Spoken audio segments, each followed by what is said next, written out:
नमस्कार विद्यार्थी मित्रांनो, आज आपण प्राकृतिक भूगोल या विषयाच्या संदर्भात आजचा हा 6वा व्हिडिओ आपण पाहतोय। याच्या अगोदर आपण प्राकृतिक भूगोलाचे काही व्हिडिओ यूट्यूबवरती अपलोड केलेले आहेत। त्याच्यामध्ये आपण अंतर्गत शक्ती, बहिर्गत शक्ती, विदारण म्हणजे काय, विदारणाचे प्रकार किती आहेत, त्याचबरोबर त्या ठिकाणी पृथ्वीचं अंतरंग या संदर्भात आपण याच्या अगोदरच्या व्हिडिओमध्ये माहिती पाहिलेली आहे। आजच्या या व्हिडिओमध्ये आपण वेगनरच्या सिद्धांताविषयी आपण चर्चा करणार आहोत। वेगनरचा जो काही सिद्धांत आहे तो सिद्धांत म्हणजे पृथ्वीवरती कॉन्टिनेंट्स म्हणजेच जमिनीचा भाग आणि महासागराचा भाग कसा निर्माण झाला, किंवा त्याचबरोबर या जमिनीचा जो काही भाग आहे जो सुरुवातीला एकाच ठिकाणी होता असं वेगनरचं मत आहे। ते सांगत असताना वेगनरने कोणकोणते पुरावे दिलेले आहेत तर त्या पुराव्याच्या संदर्भात सुद्धा आपण या व्हिडिओमध्ये चर्चा करणार आहोत। सर्वात अगोदर वेगनरचा सिद्धांत पाहण्याच्या अगोदर पृथ्वीच्या निर्मितीच्या संदर्भात आपल्याला थोडासा इतिहास जाणून घ्यावा लागेल। पृथ्वीच्या निर्मितीच्या संदर्भात असं सांगितलं जातं की पृथ्वीची जी निर्मिती आहे ती पृथ्वीची निर्मिती सूर्यापासून झालेली आहे। सूर्यापासून पृथ्वीची निर्मिती झाल्यानंतर हळूहळू पृथ्वी थंड होत होती। पृथ्वी थंड होत असताना पृथ्वीवरती अनेक बदल झालेले आहेत, ते वातावरणामध्ये सुद्धा बदल झालेले आहेत आणि त्याचबरोबर पृथ्वीवरती असणारा जो काही जमिनीचा भाग आहे तर त्या जमिनीच्या भागावरती किंवा पृथ्वीचा जो काही सरफेसचा भाग आहे तर त्याच्यावरती सुद्धा मोठ्या प्रमाणावर बदल झालेले आहेत। ज्या पद्धतीनं पृथ्वीवरती त्या ठिकाणी सजीवांची उत्क्रांती घडून आली, सजीवांमध्ये बदल घडून आले, अगदी त्याच पद्धतीनं पृथ्वीवरती जी काही भूरूपं आहेत त्या भूरूपामध्ये सुद्धा मोठ्या प्रमाणावर बदल होत आलेले आहेत।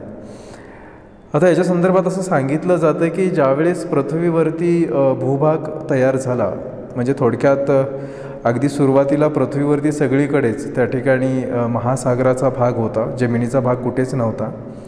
त्याच्यानंतर या महासागराचे जे काही क्रस्ट आहेत किंवा महासागराचे जे काही कवच आहेत त्याच्यावरती उल्कापातांचा वर्षाव झाला आणि उल्कापातांचा वर्षाव होऊन त्याच्यामध्ये त्या ठिकाणी जे काही महासागराचे तळभाग होते ते वेगवेगळ्या प्लेट्समध्ये डिवाईड झाले आणि वेगवेगळ्या प्लेट्समध्ये डिवाईड होऊन त्या ठिकाणी काय झाले की त्यांचं कन्व्हर्जन, डायव्हर्जन बाउंड्री त्यांच्यामध्ये निर्माण झाल्या आणि या महासागरापासून त्या ठिकाणी दोन महासागराच्या प्लेट्स कन्व्हर्जन बाउंड्री तयार होऊन त्यांच्यापासून बेटं निर्माण झाली आणि ही जी काही बेटं आहेत ती बेटं एकमेकांना त्या ठिकाणी नंतरच्या कालावधीमध्ये ही बेटं एकमेकांच्या जवळ आली आणि अशा पद्धतीनं अनेक बेटं मिळून एक कॉन्टिनेंट्स तयार झाला, एक जमिनीचा भाग तयार झाला।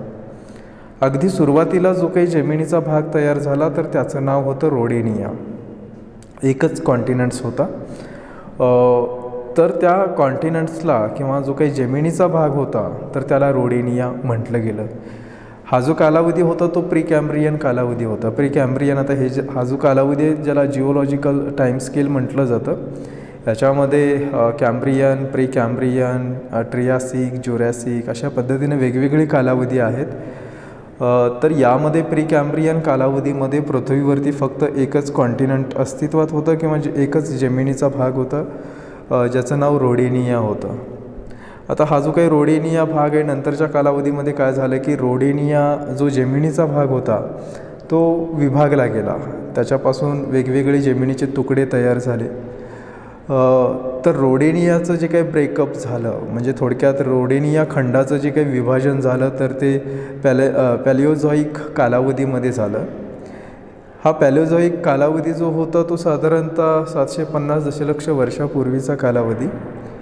या ठिकाणी तुम्ही इमेजमध्ये पाहू शकता की या भागामध्ये त्या ठिकाणी जे रोडेनिया होतं त्याचे वेगवेगळे खंड तयार झाले। इथं तुम्ही पाहतायत की 750 दशलक्ष वर्षापूर्वी भारत कुठे होता, त्याचबरोबर इथं साऊथ चायनाचा भाग आहे। साऊथ चायना आणि भारतामध्ये त्यावेळेस ऑस्ट्रेलिया होता। त्याच्यानंतर या ठिकाणी तुम्हाला ईस्ट अंटार्क्टिका दिलेला आहे, त्याचबरोबर कांगो म्हणजे इथं आफ्रिकेचा भाग दाखवलेला आहे, त्याच्यावरती कलहरी म्हणजे हा देखील आफ्रिकेचाच पार्ट आहे। त्यानंतर लॉरेन्शिया, बाल्टिका, सायबेरिया, रशियाचा जो काही सेंटरचा भाग आहे सायबेरिया तो या ठिकाणी तुम्हाला दिसतो आहे। नॉर्थ चायना या ठिकाणी आहे ॲमेझॉनिया म्हणजेच साऊथ अमेरिकेचा जो काही भाग आहे तो या ठिकाणी तुम्हाला दिसतो आहे. वेस्ट आफ्रिका इथं आहे. रिओ प्लाटाचं लोकेशन या ठिकाणी आहे. म्हणजे थोडक्यात 750 दशलक्ष वर्षापूर्वी जगाचा नकाशा अशा पद्धतीने होता.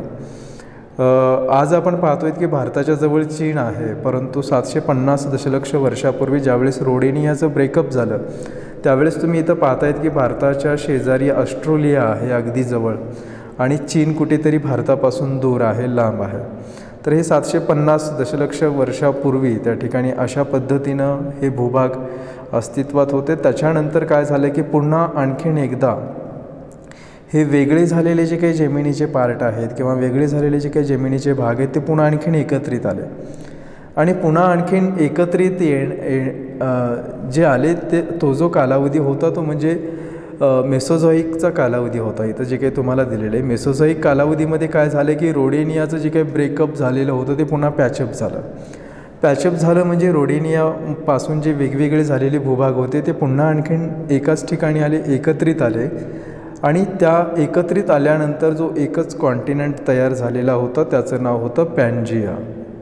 म्हणजे नकाशामध्ये हा जो काही भाग तुम्हाला दिसतो आहे तर याचं नाव पॅन्जिया होतं आणि याच्या सराउंडिंग जो काही तुम्हाला पाण्याचा भाग दिसतो आहे, जलाशयाचा भाग दिसतो आहे, तर याला पॅन्थाल असं म्हटलं जातं. त्याच्यानंतर 200 दशलक्ष वर्षापूर्वी पुन्हा आणखीन जो एकच कॉन्टिनेंट अस्तित्वात होता ज्याचं नाव पॅन्जिया होतं. या पॅन्जियाचं पुन्हा आणखीन विभाजन झालं. पॅन्जियाचं विभाजन होऊन त्या ठिकाणी पॅन्जियाच्या उत्तरेकडे जो भूभाग आहे त्याचं नाव लॉरेन्शिया होतं किंवा त्याला लॉरेन्शिया नाव देण्यात आलेलं होतं. पॅन्जियापासून दक्षिणेकडे असलेला जो काही भूभाग आहे त्याला गोंडवाना हे नाव देण्यात आलेलं होतं. आणि लॉरेन्शिया आणि गोंडवाना यांच्यामध्ये जी वॉटर बॉडीज तुम्हाला दिसते किंवा जलाशयाचा जो काही भाग दिसतो आहे त्याला टेथिस असं नाव देण्यात आलेलं होतं. आता ही जी काही नावं दिलेली ती वेगनरने दिलेली आहेत. आपण वेगनरच्या सिद्धांताच्या संदर्भात आपण चर्चा करतो आहेत. तर वेगनरने जी काय स्टार्टिंग केलेली होती ती पॅन्जियापासून स्टार्टिंग केलेली होती. म्हणजे वेगनरला असं सांगायचं आहे की हे जे आज आपण 7 खंड आहेत जे वेगवेगळ्या ठिकाणी आज आपण पाहतो आहेत ते सुरुवातीला एकाच ठिकाणी होते आणि एकाच ठिकाणी ज्यावेळेस होते त्यावेळेस जो काही कॉन्टिनेंट अस्तित्वात होता त्याला वेगनरने पॅन्जिया नाव दिलेलं होतं आणि त्याच्या सभोवताली असणारी जी काही वॉटर बॉडीज आहे त्याला पॅन्थाल असं नाव दिलेलं होतं. पॅन्जियाचं पुन्हा विभाजन झालं. पॅन्जियाचं विभाजन होऊन उत्तरेकडे असणारा जो काही कॉन्टिनेंटचा भाग आहे, जमिनीचा भाग आहे, त्याला वेगनरने लॉरेन्शिया नाव दिलं. दक्षिणेकडे असणारा जो काही जमिनीचा भाग आहे त्याला वेगनरने गोंडवाना नाव दिलं आणि मध्ये जी काही वॉटर बॉडीज तयार झाली त्याला टेथिस हे नाव दिलेलं होतं. तर हे पॅन्जियाचं जे ब्रेकअप झालं किंवा पॅन्जिया खंडाचं जे काही विभाजन झालं तर तो जो काही कालावधी होता तो म्हणजे आत्तापासून 200 दशलक्ष वर्षापूर्वीचा हा कालावधी आहे. त्यावेळेस या ठिकाणी या पॅन्जिया खंडाचं विभाजन घडून आलेलं आहे. उत्तरेकडे लॉरेन्शिया भाग होता, दक्षिणेकडे गोंडवाना भाग होता. मग आता पॅन्जियापासून दक्षिणेकडे जो वेगळा झालेला भूभाग आहे ज्याचं गोंडवाना हे नाव होतं तर या गोंडवनाचं बी पुन्हा आणखीन ब्रेकअप होऊ लागलं. म्हणजे गोंडवनापासून सुद्धा पुन्हा आणखीन वेगवेगळे जमिनीचे पार्ट होऊ लागले आणि ते मूव्हमेंट करू लागले. मग आता गोंडवनामध्ये सद्यस्थितीमध्ये असणारे जे कॉन्टिनेंट्स आहेत, खंड आहेत, तर गोंडवनामध्ये सद्यस्थितीमध्ये असणारा भूभाग त्यावेळेस गोंडवनामध्ये कुठे होता तर गोंडवनामध्ये या ठिकाणी असणारा जो भूभाग आहे त्यांची नावं तुम्हाला दिलेली आहेत. इथे तुम्ही पाहू शकता की या ठिकाणी साऊथ अमेरिका आहे जो गोंडवानाचा पार्ट होता. त्यानंतर इथं पूर्ण आफ्रिका कॉन्टिनेंट दिलेलं आहे तो देखील गोंडवानाचा पार्ट होता. त्याचबरोबर इथं अरेबिया द्वीपकल्पाचा जो काही भाग आहे म्हणजे सौदी अरेबियाचा जो काही पेनिन्सुला आहे द्वीपकल्पाचा भाग आहे तो सुद्धा गोंडवानाचा पार्ट होता. त्याच्यानंतर आपला भारताचा द्वीपकल्पीय भाग असेल, इथं मादागास्कर बेट तुम्हाला दिसते. त्याचबरोबर अंटार्क्टिका आणि ऑस्ट्रेलिया, तर हे सगळे जे काही कॉन्टिनेंट्स होते ते गोंडवानाचे पार्ट होते आणि ते साऊथ साईडला होते म्हणजे पृथ्वीच्या दक्षिणेकडे त्यांचं लोकेशन होतं. 165 दशलक्ष वर्षापूर्वी पुन्हा आणखीन काय झालं की या गोंडवनाचं विभाजन होऊ लागलं आणि विभाजन होऊन हे जे काही वेगवेगळे कॉन्टिनेंट्स आहेत मग त्याच्यामध्ये ऑस्ट्रेलिया असेल, इंडिया असेल, आफ्रिका असेल, साऊथ अमेरिका असेल, मादागास्कर बेट असेल किंवा मग अरेबियन पेनिन्सुला असेल, तर हे जे काही पार्ट आहेत हे पार्ट पुन्हा आणखीन त्यांची मूवमेंट नॉर्थ साईडला होऊ लागली. परंतु अंटार्क्टिका जो खंड आहे तो आहे त्याच ठिकाणी आज आपल्याला पाहायला मिळतो. त्याच्यानंतर म्हणजे मी जसं आत्ता सांगितलं की 165 दशलक्ष वर्षापूर्वी हे जे कॉन्टिनेंट्स आहेत हे कॉन्टिनेंट्स मूव्हमेंट करू लागले. बरेच जे काही कॉन्टिनेंट्स आहेत तर त्यांची नॉर्थवर्ड मूव्हमेंट होऊ लागली, उत्तरेकडे त्यांची मूव्हमेंट होऊ लागली. आणि उत्तरेकडे मूव्हमेंट असताना म्हणजे आफ्रिका खंड उत्तरेकडे सरकला, त्याचबरोबर दक्षिण अमेरिका थोडासा पश्चिमेकडे सरकून तो उत्तरेकडे सरकला. ऑस्ट्रेलिया खंडसुद्धा थोडासा पूर्वेकडे सरकून त्याची मूव्हमेंट थोडीशी उत्तरेकडे झालेली आपल्याला पाहायला मिळते. त्याचबरोबर त्या गोंडवनामध्ये असणारा जो काही आपला भारताचा त्रिकोणी भाग आहे, ज्याला आपण द्वीपकल्प म्हणतो, जसं तुम्ही इथं नकाशामध्ये पाहत आहेत की या ठिकाणी गोंडवनामध्ये असणारा जो आपला भारताचा द्वीपकल्पीय भाग आहे तर तोसुद्धा त्या ठिकाणी 165 दशलक्ष वर्षापूर्वी त्या ठिकाणी त्याची मूव्हमेंट सुरू झाली आणि हळूहळू तो गोंडवनापासून वेगळा होऊन तो उत्तरेकडे सरकू लागला. जसं तुम्हाला या नकाशामध्ये दिलेलं आहे की कोणत्या कालावधीमध्ये हा द्वीपकल्प कोणत्या ठिकाणी होता. जसं इथं तुम्ही पाहतायत की या ठिकाणी 71 दशलक्ष वर्षापूर्वी भारताचं जे काही द्वीपकल्पीय भाग आहे त्याचं लोकेशन इथं होतं. त्याच्यानंतर 55 दशलक्ष वर्षापूर्वी तो या ठिकाणी आला, 38 दशलक्ष वर्षापूर्वी तो या ठिकाणी आला आणि 10 दशलक्ष वर्षापूर्वी तो इथं आला. आणि प्रेझेंट म्हणजे सद्यस्थितीमध्ये आपण पाहतो आहे की भारत आज या ठिकाणी आहे. भारत म्हणण्यापेक्षा भारताचा जो काही द्वीपकल्पीय भाग आहे तर तो आज सद्यस्थितीमध्ये त्या ठिकाणी आहे. म्हणजे थोडक्यात एक लक्षात घ्या की भारताचा जो काही पेनिन्सुलाचा भाग आहे किंवा भारताचा जो काही खालचा त्रिकोणी भाग आहे तर तो गोंडवनाचा पार्ट होता. गोंडवनापासून तो वेगळा झाला आणि आज युरेशियन प्लेट आणि इंडियन प्लेट कंबाईनली आपल्याला एकाच ठिकाणी पाहायला मिळते.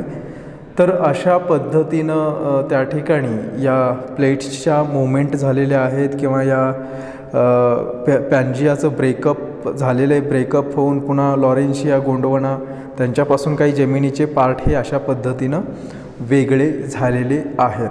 म्हणजे एक लक्षात घ्या की पृथ्वीची निर्मिती झाल्यापासून ते आजपर्यंत या भूरूपांमध्ये किंवा जे काही कॉन्टिनेंट्सचे पार्ट आहेत किंवा ओशियनचे पार्ट आहेत तर याच्यामध्ये पृथ्वीची निर्मिती होऊन आत्तापर्यंत बरेचसे बदल घडून आलेले आहेत, बरेचसे चेंजेस घडून आलेले आहेत. जसं आत्ताच सांगितलं की रोडेनिया एकच कॉन्टिनेंट्स होता, तो विभागला गेला, पुन्हा तो एकत्रित आला ज्याला पॅन्जिया नाव होतं, पुन्हा तो विभागला गेला लॉरेन्शिया गोंडवनामध्ये, पुन्हा आणखीन त्यांचं विभाजन झालं.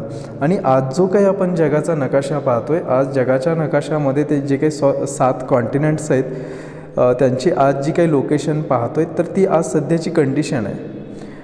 येणाऱ्या कालावधीमध्ये सुद्धा पुन्हा आणखीन यांची मूव्हमेंट घडून येईल. कदाचित हे 7ही खंड पुढे चलून पुन्हा आणखीन एकत्रित येतील, पुन्हा आणखीन ते वेगळे होऊ शकतात.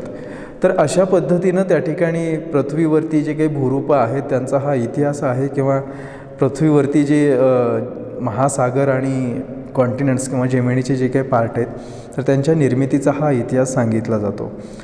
आता याच्यामध्ये महासागर आणि जमीन हे कसे निर्माण झाले किंवा जमिनीवरती भूरूपांची निर्मिती कशी झाली, जमिनीवरती भूरूपांची निर्मिती म्हणजेच थोडक्यात पर्वत कसे निर्माण झाले, पठारं कसे निर्माण झाले किंवा मग त्या ठिकाणी जे आपण वेगवेगळे ओल्कॅनिक माउंटेन्स पाहतो, फोल्ड माउंटेन्स पाहतो, हे कसे निर्माण झाले किंवा जमिनीवरती ऑल्कॅनिझम का येतात, ज्वालामुखीची निर्मिती का होते, भूकंप का निर्माण होतात. तर या सगळ्या गोष्टीच्या संदर्भात त्या ठिकाणी भूरूपशास्त्रामध्ये एकूण 3 सिद्धांत सांगितले जातात. या ठिकाणी तुम्हाला हे 3 सिद्धांत दिलेले आहेत, 3 थेरीज दिलेले आहेत. पहिलं जो सिद्धांत आहे ज्याला कॉन्टिनेंटल ड्रिफ्ट थेरी म्हटलेलं आहे.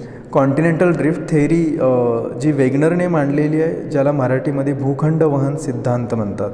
ठीक आहे, वेगनरचा भूखंड वहन सिद्धांत म्हटलं जातं. तर या सिद्धांतामधून सुद्धा बरंचसं त्या ठिकाणी आपल्याला कॉन्टिनेंट्स आणि ओशियन यांच्या निर्मितीच्या संदर्भात आपल्याला कल्पना येईल. त्याच्यानंतर दुसरी जी थेरी आहे ती म्हणजे सी फ्लोअर स्प्रेडिंग थेरी, ज्याला मराठीमध्ये सागरतळ प्रसरण संरचना सिद्धांत म्हणतात, जो हॅरी हेस आणि डाएट्स या शास्त्रज्ञांनी मांडला. आणि तिसरा जो सिद्धांत आहे तो म्हणजे प्लेट टेक्टोनिक थेरी, ज्याला मराठीमध्ये भूपट्ट विवर्तनिकी सिद्धांत म्हणतात. भूपट्ट विवर्तनिकी सिद्धांत हा कोणी एका शास्त्रज्ञांनी मांडलेला नाही आहे, याच्यामध्ये अनेक शास्त्रज्ञांचं योगदान आहे असं सांगितलं जातं. तर हे जे 3 सिद्धांत आहेत तर या 3 सिद्धांतामधून त्या ठिकाणी कॉन्टिनेंट्स, ओशियन, वेगवेगळे लँडफॉर्म्स, प्लेटो असेल, माउंटेन्स असतील किंवा मग व्होल्कॅनिझम असेल, यांची निर्मिती कशी होते तर हे या 3 सिद्धांतांच्या माध्यमातून त्या ठिकाणी सांगण्याचा प्रयत्न केलेला आहे. तर आपण जो वेगनरचा सिद्धांत आहे, ज्याला मराठीमध्ये भूखंड वहन सिद्धांत म्हणतात किंवा त्यालाच कॉन्टिनेंटल ड्रिफ्ट थेअरी म्हटलं जातं, तर त्या सिद्धांताच्या संदर्भात आपण माहिती पाहतो आहे. आता हा जो काही कॉन्टिनेंटल ड्रिफ्ट थेअरी सिद्धांत आहे, ज्याला आपण भूखंड वहन सिद्धांत म्हणतो, तर हा सिद्धांत अल्फ्रेड वेगनर या शास्त्रज्ञांनी मांडलेला आहे. हा जो काही शास्त्रज्ञ होता, हा असा पहिला शास्त्रज्ञ आहे की ज्याने सर्वात अगोदर जगाच्या समोर कॉन्टिनेंट्स मूव्हमेंट करतायत हे सांगणारा हा पहिला शास्त्रज्ञ होता. जसं तुम्हाला या ठिकाणी विधान दिलेलं आहे की first to propound movement of continents, म्हणजे हा जगाच्या समोर प्लेट्स मूव्हमेंट करतायत किंवा कॉन्टिनेंट्स भूभाग ते हालचाल करतायत, एका ठिकाणाहून दुसऱ्या ठिकाणी ते जात आहेत, हे सांगणारा हा पहिला शास्त्रज्ञ होता. आणि याच्या थेअरीचं जे काही नाव होतं हेच कॉन्टिनेंटल ड्रिफ्ट थेअरी, म्हणजे याच्या सिद्धांताचं नाव कॉन्टिनेंटल ड्रिफ्ट थेअरी आहे, ज्याला मराठीमध्ये भूखंड वहन सिद्धांत म्हणतात. आता वेगनरने आपल्या सिद्धांतामध्ये काय सांगितलेलं आहे की जसं मी तुम्हाला आत्ताच सांगितलं की वेगनरचं असं म्हणणं होतं की आज आपण जे काही वेगवेगळे 7 कॉन्टिनेंट्स पाहतो आहेत, म्हणजे उत्तर अमेरिकेच्या खाली दक्षिण अमेरिका आहे, त्याच्या पूर्वेकडे गेल्यानंतर मध्ये एस आकाराचा अटलांटिक महासागर आहे, त्याच्या पूर्वेकडे आल्यानंतर युरोप खंड आहे, त्याच्या खालच्या बाजूला आफ्रिका खंड आहे, त्याच्या पूर्वेकडे गेल्यानंतर आशिया खंड लागतो, साऊथ साईडला अंटार्क्टिका खंड आहे, ऑस्ट्रेलिया खंड आहे. तर अशा पद्धतीनं थोडक्यात जगाचा नकाशा आहे. हे वेगवेगळे 7 कॉन्टिनेंट्स एकमेकापासून बरेचसे दूर आहेत, परंतु वेगनरचं असं म्हणणं होतं की हे जे वेगवेगळे 7 कॉन्टिनेंट्स जे एकमेकापासून दूर आहेत ते सुरुवातीला एकाच ठिकाणी होते, ज्याचं नाव वेगनरने पॅन्जिया ठेवलेलं होतं. जसं आपण आत्ताच पाहिलं की पॅन्जिया जे 200 दशलक्ष वर्षापूर्वी एकच कॉन्टिनेंट अस्तित्वात होतं, ज्याचं नाव पॅन्जिया होतं. त्याच्यानंतर पुन्हा पॅन्जिया वेगळा झाला, म्हणजे पॅन्जियाचं विभाजन झालं. याच्यामध्ये पॅन्जियाचं जे काही विभाजन झालं, उत्तरेकडे असणारा जो काही जेमिनीचा भाग होता त्याला वेगनरने लॉरेन्शिया नाव दिलं, दक्षिणेकडे असणारा जो भाग होता तो त्याला वेगनरने गोंडवाना नाव दिलं. आणि याच्यामध्ये पुन्हा गोंडवानाचं विभाजन झालं. ते कसं झालं ते आपण आत्ताच पाहिलेलं आहे. तर हे सगळं त्या ठिकाणी वेगनरने सांगितलेलं की हे अशा पद्धतीनं त्या ठिकाणी प्रक्रिया घडून आलेली आहे. मग आता वेगनरला हे प्रूफ करायचं होतं किंवा वेगनरला हे सिद्ध करायचं होतं की आज जे वेगवेगळे कॉन्टिनेंट्स वेगवेगळ्या ठिकाणी आहेत ते कधी काळी सुरुवातीला एकाच ठिकाणी होते. आणि मग हे सांगण्यासाठी वेगनरने एकूण 4 मेन ऑब्झर्वेशन त्याचे आहेत किंवा त्यानं 4 एव्हिडन्सेस दिलेले आहेत, 4 पुरावे दिलेले आहेत त्याच्यासाठी की म्हणजे हे जे कॉन्टिनेंट्स आहेत ते सुरुवातीला एकाच ठिकाणी होते ते सिद्ध करण्यासाठी वेगनरने 4 प्रकारचे एव्हिडन्सेस त्या ठिकाणी मांडलेले आहेत. तर मग हे एव्हिडन्सेस कोणते आहेत, हे पुरावे कोणते आहेत? त्याच्यामध्ये पहिला जो पुरावा वेगनरने दिला होता किंवा पहिला जो एव्हिडन्स आहे, मॅचिंग कोस्टल लाईन जिगस्वा फीट ज्याला म्हटलं जातं. आता मॅचिंग कोस्टल लाईन जिगस्वा फीट म्हणजे थोडक्यात काय की जसं आपण लहान मुलांचा पझल्सचा गेम पाहतो, कार्डबोर्डचे काही छोटे छोटे पझल्स असतात, लहान मुलं त्याला जोडलं म्हणजे ते पझल जर त्यांनी जोडलं तर त्या ठिकाणी त्या पझल्समधून एक चित्र पूर्ण होतं. अगदी त्याच पद्धतीनं वेगनरलासुद्धा तेच सांगायचं होतं की जे कॉन्टिनेंट्स आहेत ते कॉन्टिनेंट्ससुद्धा सुरुवातीला एकाच ठिकाणी होते आणि या कॉन्टिनेंट्सला जर जवळ आणलं, एकमेकाच्या जवळ आणलं तर ते पझल्सप्रमाणे एकमेकामध्ये ते बराबर पॅचअप होतात किंवा ते चपकलपणे बसतात. जसं तुम्हाला इथं डायग्राममध्ये दाखवलेलं किंवा इमेजमध्ये दाखवलेलं आहे, हा जो खंड आहे तो आफ्रिका खंड आहे, त्याच्यानंतर या ठिकाणी साऊथ अमेरिका खंड आहे, वरच्या बाजूला नॉर्थ अमेरिका खंड आहे. तर वेगनरचं असं म्हणणं होतं की नॉर्थ अमेरिका असेल, साऊथ अमेरिका असेल किंवा आफ्रिका असेल, या तिन्ही कॉन्टिनेंट्सला जर एका ठिकाणी आणलं तर ते एकमेकांमध्ये चपखलपणे बसतात. आज आपण या 3 खंडांच्या दरम्यान जर पाहिलं तर त्या ठिकाणी अटलांटिक महासागर आहे, जो एस आकाराचा अटलांटिक महासागर आहे. आपण जर नकाशामध्ये पाहिलं तर आपल्याला ही कल्पना येईल की हे जर कॉन्टिनेंट्स एकमेकांच्या जवळ आणले तर त्या ठिकाणी ते एकमेकांमध्ये चपखलपणे बसतात. याचा अर्थ वेगनरला असं सांगायचं होतं की हे एकमेकांमध्ये सहजपणे बसत आहेत, म्हणजे याचा अर्थ हे जे कॉन्टिनेंट्स होते ते कधी काळी सुरुवातीला एकाच ठिकाणी होते, नंतर त्यांचं विभाजन झालेलं आहे. तर हा पहिला पुरावा मॅचिंग कोस्टल लाईन किंवा त्याला जिगस्वा फीट म्हटलं जातं. तर हा पहिला पुरावा देऊन वेगनरने सांगण्याचा प्रयत्न केला की हे कॉन्टिनेंट सुरुवातीला एकाच ठिकाणी होते. वेगनरने दुसरा पुरावा जो दिलेला आहे तो म्हणजे similarity of age of the rocks, म्हणजे याला भूगर्भशास्त्रीय पुरावा म्हणतात. याच्यामध्ये त्या ठिकाणी वेगनरने असं सांगितलेलं आहे की वेगनरने काय केलं की नॉर्थ अमेरिकेमध्ये इथं असणारा ॲप्लेशियन पर्वत, त्या ठिकाणी असणारे काही खडकांचे सॅम्पल किंवा नमुने घेतले. ग्रीनलँडमध्ये असणारा पर्वत त्याच्या खडकाचे काही नमुने घेतले, सॅम्पल घेतले. आणि युरोपमध्ये स्कॅन्डिनेव्हियन ज्या कंट्रीज आहेत तिथं असणारा जो पर्वत आहे तिथल्या काही खडकाचे त्याने सॅम्पल घेतले. आणि या तिन्ही वेगवेगळ्या ठिकाणच्या खडकांचा त्याने अभ्यास केला. आणि अभ्यास केल्यानंतर त्याच्या असं निदर्शनास आलं की या खडकांचं वय एकसारखंच आहे, खडकांची संरचना एकसारखीच आहे. सध्या आपण पाहिलं तर यांचं डिस्टन्स खूप जास्त आहे, तिन्ही भागाचं एकमेकांमध्ये जे अंतर आहे ते खूप जास्त आहे. आणि अशा ठिकाणी खडकांची संरचना आणि खडकांचं वय एकसारखं सापडणं हे शक्य नाही. मग याच्या आधारे वेगनरने सांगितलं की या ठिकाणी खडकांची संरचना एकसारखी आहे, खडकांचं वय एकसारखं आहे. याचा अर्थ हे तिन्ही कॉन्टिनेंट सुरुवातीला एकाच ठिकाणी असावेत आणि ज्यावेळेस हे एकाच ठिकाणी होते त्यावेळेस तिथे एक पर्वतशृंखला तयार झाली असावी. आणि त्याच्यानंतर काय झालं की या खंडाचं विभाजन झालं.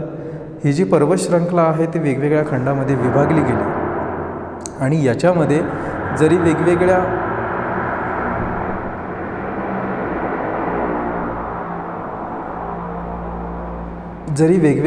खंडामध्ये जरी ही पर्वतशृंखला विभागली गेली तरी आज देखील खडकांचं स्ट्रक्चर, खडकांचं वय हे एकसारखं असलेलं आपल्याला पाहायला मिळतं. तिसरा जो पुरावा वेगनरने दिलेला होता तो म्हणजे फॉसिल एव्हिडन्सेस, ज्याला जीवाश्म पुरावा म्हटलं जातं. याच्यामध्ये वेगनरने असं सांगितलेलं आहे की वेगनरने साऊथ अमेरिका असेल किंवा मग त्या ठिकाणी आफ्रिका असेल, भारतीय द्वीपकल्पीय भाग असेल, अंटार्क्टिका असेल, ऑस्ट्रेलिया असेल, या ठिकाणी वेगनरने काही जीवाश्माचा अभ्यास केला. जीवाश्माचा अभ्यास केल्यानंतर त्याला असं आढळून आलं की इथं जे काही जीवाश्माचे अवशेष सापडले आहेत, काही वनस्पतीचे असतील, काही प्राण्यांचे असतील, तर याच्यामध्ये काही प्राण्यांमध्ये साम्यता आढळून आली, एकसारखेच प्राणी त्याला आढळून आले वेगवेगळ्या खंडामध्ये. त्याचबरोबर वनस्पतीचे अवशेषसुद्धा त्यांनी त्याचा अभ्यास केला तर त्याला या वेगवेगळ्या खंडामध्ये एकसारख्याच वनस्पती आढळून आल्या. परंतु आज जर आपण पाहिलं वर्तमान स्थितीमध्ये तर हे खंड एकमेकापासून खूप दूर आहेत. प्रत्येक खंडामध्ये हवामान वेगवेगळ्या प्रकारचं आहे आणि त्या हवामानाला अनुसरून आज जर आपण पाहिलं तर तिथं एकसारख्या वनस्पती आढळून येणं शक्य नाही. कारण south America, Africa, Antarctica, Australia आणि भारतीय द्वीपकल्प यांचं लोकेशन वेगवेगळं आहे, हवामान प्रकार वेगवेगळा आहे. त्याच्यामुळे एकसारख्या वनस्पती इथं आढळणार नाहीत, एकसारखे प्राणी इथं आढळणार नाहीत. परंतु जे काही जीव अवशेष त्याने ज्याचा अभ्यास केला त्याच्यामध्ये त्याला असं आढळून आलं की एकसारखे प्राणी इथं होते, एकसारख्या वनस्पती इथं होत्या. आता हे जर आपण कल्पना केली की साऊथ अमेरिकेमधून काही प्राणी आफ्रिकेमध्ये स्थानांतरित झाले असतील, परंतु साऊथ अमेरिका आणि आफ्रिकेमध्ये खूप मोठा असा अटलांटिक महासागर आहे. या प्राण्यांना एवढं स्विमिंग करून किंवा पोहत जाऊन एका खंडाहून दुसऱ्या खंडाकडे जाणं शक्य नाही. याच्यामध्ये काही जलचर प्राणी होते, काही उभयचर प्राणी होते जे फक्त जमिनीवरती असू शकतात, जे उडू शकत नाहीत. मग ते तर त्या ठिकाणी जाणं शक्य नाही. म्हणजे याचा अर्थ वेगनरने काय सांगितलं की एकसारखे प्राणी, एकसारखे वनस्पतींचे अवशेष आढळून येत आहेत.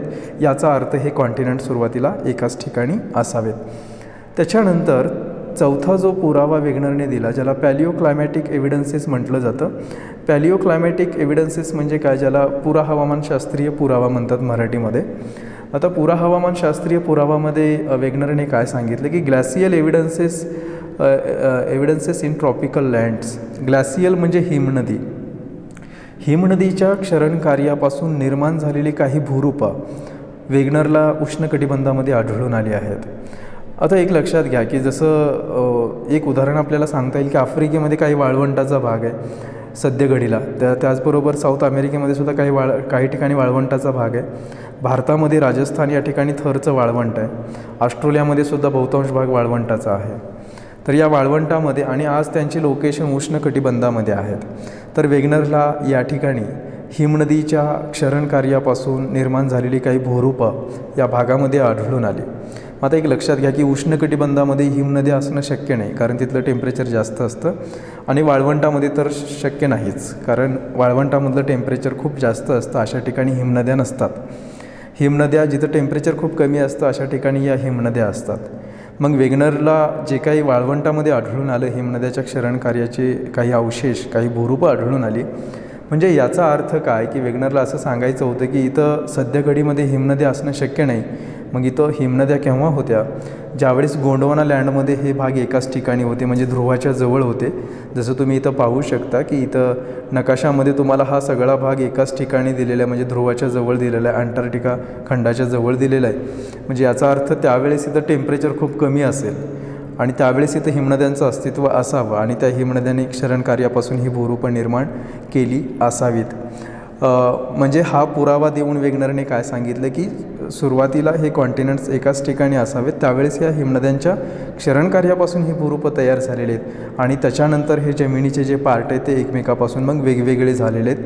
त्याच्यामुळे आज देखील आपल्याला उष्णकटिबंधामध्ये वाळवंटामध्ये हिमनदीच्या क्षरणकार्यापासून निर्माण झालेली भूरूपं आढळून येतात. तर अशा प्रकारे वेगनरने हे 4 पुरावे दिलेले आहेत. त्याच्यामध्ये पहिला पुरावा कोस्टल लाईन मॅचिंगचा होता, ज्याला जिगस्पा फेट म्हणतात. दुसरा पुरावा सिमिलॅरिटी एज ऑफ रॉक्स, म्हणजे खडकांचं वय एकसारखं होतं, ज्याला भूगर्भशास्त्रीय पुरावा आपण म्हणतो. तिसरा पुरावा फॉसिल एव्हिडन्सेसचा होता, ज्याला आपण जीवाश्म पुरावा म्हणू. आणि चौथा पुरावा हा पुरा हवामानशास्त्रीय पुरावा किंवा त्यालाच पॅलिओ क्लायमॅटिक एव्हिडन्सेस म्हणतात. तर हा चौथा पुरावा होता. तर वेगनरने या 4 पुराव्याच्या आधारे किंवा हे 4 एव्हिडन्सेस देऊन वेगनरने हे सांगण्याचा प्रयत्न केलेला आहे की आज जे वेगवेगळ्या ठिकाणी वेगवेगळे कॉन्टिनेंट्स आहेत तर ते कधी काळी ते एकाच ठिकाणी होते, ज्यांचं नाव पॅन्जिया होतं. त्याच्यानंतर वेगनरच्या सिद्धांताच्या संदर्भात काही महत्त्वाची विधानं किंवा काही वैशिष्ट्ये दिलेली आहेत. याच्यामध्ये जो वेगनरचा सिद्धांत आहे त्यामध्ये जसं तुम्हाला सांगितलं की वेगनरने जे काही एकच खंड सांगितला होता सुपर कॉन्टिनेंट, त्याला वेगनरने पॅन्जिया नाव दिलेलं होतं. पॅन्जियाच्या सभोवताली जी काही वॉटर बॉडीज होती त्याला वेगनरने पॅन्थाल असं हे नाव दिलेलं होतं. आणि वेगनरचं असं म्हणणं होतं की जे काही जमिनीचे क्रस्ट आहेत किंवा जमिनीचे जे भाग बनलेले ते सियाल रॉक्सनी बनलेले आहेत किंवा सियाल खडकांनी बनलेले आहेत. ओशियनचे जे काही तळभाग आहेत, महासागराचे जे काही तळभाग आहेत तर ते सीमाने बनलेले आहेत किंवा सीमा रॉक्स म्हणजे थोडक्यात सीमा या थराने बनलेले आहेत. तर सियालचा थर काय, सीमाचा थर काय हे आपण पृथ्वीच्या अंतरंगामध्ये पाहिलेलं आहे. तर ते तुमच्या लक्षात येईल. त्याच्यानंतर वेगनरचं असं म्हणणं होतं की मिड मेसोझोइक कालावधीमध्ये पॅन्जिया खंडाचं त्या ठिकाणी ब्रेकअप झालं की म्हणजे तो विभागला गेला आणि तो वेगवेगळ्या पार्टमध्ये विभागला, ज्याच्यामध्ये लॉरेन्शिया आणि गोंडवाना ही नावं त्यांनी दिलेली होती. त्याच्यानंतर वेगनरच्या सिद्धांतावरती काही लिमिटेशन आहेत, काही मर्यादा आहेत. Limitation of continental drift theory, मग याच्यामध्ये लिमिटेशन कोणकोणते सांगण्यात येतात. त्याच्यामध्ये पहिलं लिमिटेशन सांगितलेले ड्रायव्हिंग फोर्स कोणता आहे हे वेगनरने सांगितलेलं नाही. ड्रायव्हिंग फोर्स म्हणजे काय की वेगनरने सांगितलं पॅन्जिया विभागला गेला, त्याच्यानंतर गोंडवाना विभागला गेला, त्याच्यामधून वेगवेगळे जमिनीचे पार्ट एका ठिकाणाहून दुसऱ्या ठिकाणी ते मूव्हमेंट करू लागले. मग हे मूव्हमेंट करत असताना हे मूव्हमेंट करण्यासाठी एनर्जी कोणती लागली किंवा ड्रायव्हिंग फोर्स कोणता लागला तर हे वेगनरने स्पष्ट केलेलं नाही. त्याच्यानंतर वेगनरने ज्यावेळेस कळालं की ड्रायव्हिंग फोर्स आपण स्पष्ट केलेला नाही किंवा आपण सांगितलेला नाही तर त्याच्यानंतर वेगनरने आपल्या सिद्धांतामध्ये सुधारणा करून त्याने मग त्या ठिकाणी याच्यासाठी ड्रायव्हिंग फोर्सची जी काही कारणं त्यांनी सांगितली तर चंद्र आणि सूर्य यांची ग्रॅव्हिटी किंवा त्यांचं गुरुत्वाकर्षण हे कारण त्यांनी पुढे केलं.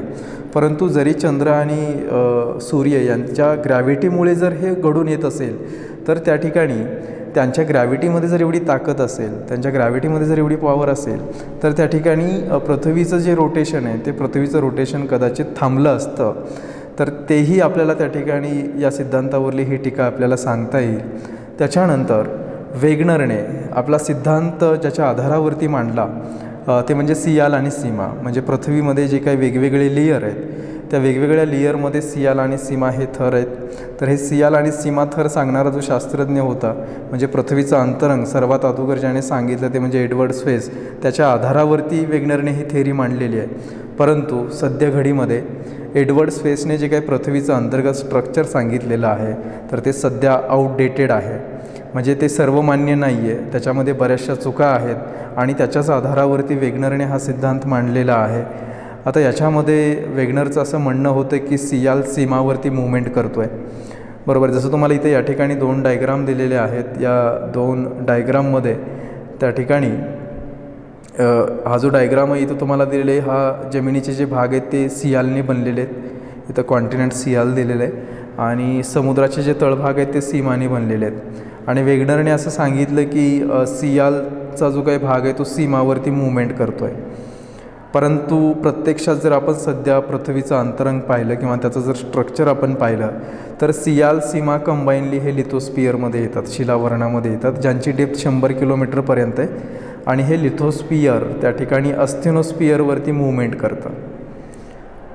म्हणजे सध्याच्या घडीला अशा पद्धतीनं पृथ्वीचं अंतरंग आहे. परंतु वेगनरने जे काही सांगितलं, जे एडवर्ड स्वेसच्या थेअरीच्या आधारावरती सांगितलं, ते पूर्ण चुकीचं त्या ठिकाणी ठरतं. त्याच्यामुळे ही एक मर्यादा आपल्याला त्या ठिकाणी वेगनरच्या सिद्धांतावरली सांगता येईल. जरी वेगनरच्या सिद्धांतावरती बऱ्याच टीका जरी होत असल्या तरी वेगनर हा पहिला शास्त्रज्ञ होता की ज्याने जगासमोर त्या ठिकाणी कॉन्टिनेंट्स मूवमेंट करत आहेत हे जगासमोर त्याने आणलं. आणि याच्याच आधारावरती दुसरे सिद्धांत त्या ठिकाणी तयार होऊ लागले. वेगनरच्या आधारावरतीच, वेगनरच्या सिद्धांताच्या आधारावरतीच सी फ्लोअर स्प्रेडिंग थेअरी असेल किंवा आर्थर होम्सची त्या ठिकाणी कन्व्हेक्शनल सेल थेअरी असेल किंवा मग प्लेट टेक्टॉनिक थेअरी असेल. या वेगनरच्या सिद्धांताच्या आधारावरतीच यानंतरच्या थेअरीजचा उगम झाला किंवा तशा पद्धतीची विचाराची चालना नंतरच्या शास्त्रज्ञांना मिळाली. त्याच्यामुळे जरी काही वेगनरच्या सिद्धांतावरती जरी टीका होत असल्या तरी वेगनरचा सिद्धांत जो आहे तो त्या ठिकाणी पृथ्वीवरती जी काही भूगर्भ रचना आहे तर त्याचं जे काही स्ट्रक्चर आहे तर ते उलगडण्यासाठी या वेगनरच्या सिद्धांताची खूप मोठी मदत होते. तर हा होता वेगनरचा सिद्धांत. बऱ्याचदा या वेगनरच्या सिद्धांतावरती परीक्षेमध्ये प्रश्न विचारले जातात. हा व्हिडिओ तुमच्यासाठी उपयुक्त ठरेल येणाऱ्या परीक्षेसाठी. व्हिडिओ आवडला तर लाईक करायला विसरू नका. त्याचबरोबर ज्यांनी कोणी आणखीन सबस्क्राईब केलेलं नाही आहे त्यांनी नक्की सबस्क्राईब करा. थँक्यू.